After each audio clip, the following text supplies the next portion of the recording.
The next character I want to talk about is Batman himself. He's voiced by the great Kevin Conroy, who in my mind remains as the definitive voice of Batman, and he is always just spectacular. There were a few lines of dialogue, though, that I felt weren't quite fitting to Batman as a character. There's a Batmobile conversation that he's having with Batgirl after a certain event that goes on, and he just, to end the conversation, he's like, later. And I just can't ever see Batman just straight up saying later to someone. He's kind of like, later. And I just thought that that was kind of weird. That doesn't seem like Batman I would know. I feel like if he is met with something awkward or uncomfortable in his personal life, he would just choose to avoid it, which, he does do, but I feel like he would not talk about it either. And so I thought that that was kind of a weird choice of script for them going with that. Other than that, I also think too, one other problem that I had with Batman was just the design.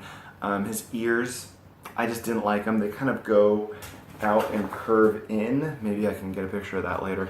But it's not straight like these ones, which are the ones that I usually am a big fan of. They're just kind of, they were just weird. I didn't like it, but that's personal preference. I'm one of those Bat fans that always dissects the Bat ears and stuff like that.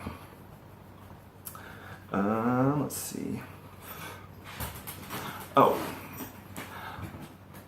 finally, the last character I wanted to focus on is Joker himself, voiced by Mark Hamill, Luke Skywalker. Always amazing.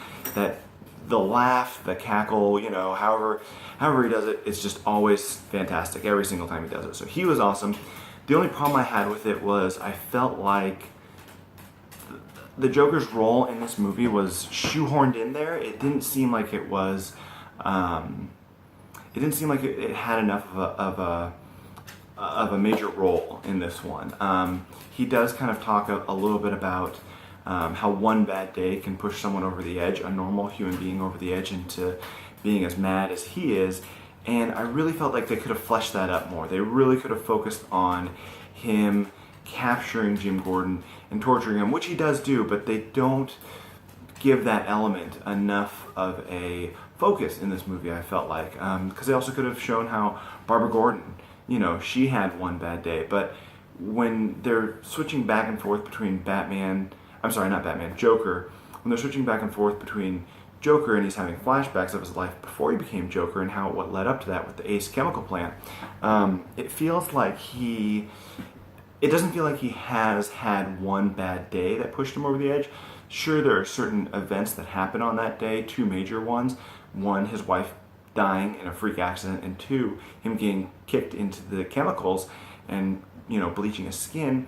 But I feel like with the backstory that it gave us, it was like he had a shitty life. It's not like he had just one bad day. It's like he's had one bad life. And that's what I felt was kind of interesting.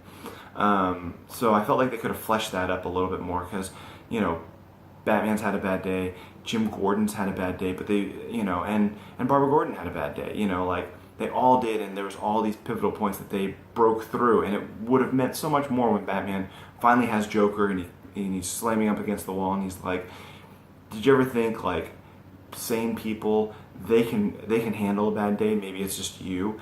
And I felt like the weight of that could have been a lot heavier had we seen it, carry over for more characters. So that was my thoughts on that. Finally, there were some elements to this movie that I felt like didn't need to be used. The whole first 2/3 of it, where Barbara Gordon is hunting down this mob gangster guy, this nephew, and she's hunting him down. She starts taking it personally. He's kind of a psychopath as well, kind of like Joker. That part I felt could have been eliminated, but I get it. Like they needed to establish Barbara Gordon as Batgirl and things like that, which, totally fine. It makes sense. They did have a lot to tackle on their plate. Introducing a character and establishing that character and then having something devastating happen to that character. They had to give a full story arc, in the short time that they had, which makes sense. They haven't built up her character over a series of movies. So that was, that made sense to me.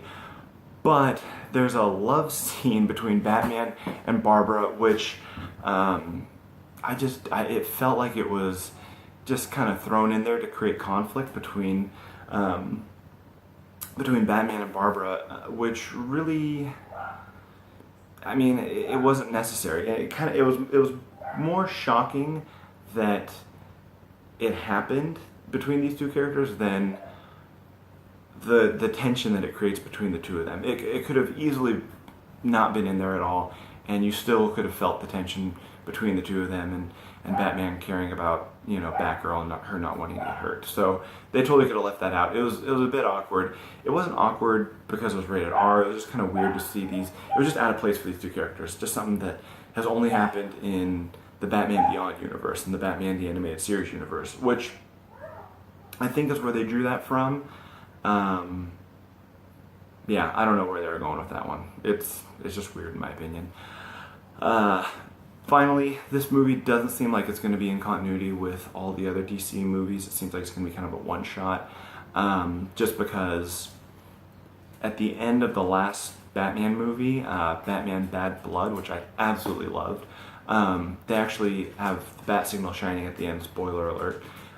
There's a signal at the end of the movie, and out steps Batgirl as a teenager, how she's been revamped in the New 52, into the light. And so that seems like it's more going to be the canon animated movies that they're doing. So anyway, that was my review for Batman the Killing Joke. Thank you for watching. Please like and subscribe, and leave a comment below. I'd love to hear your thoughts and reactions. Till next time.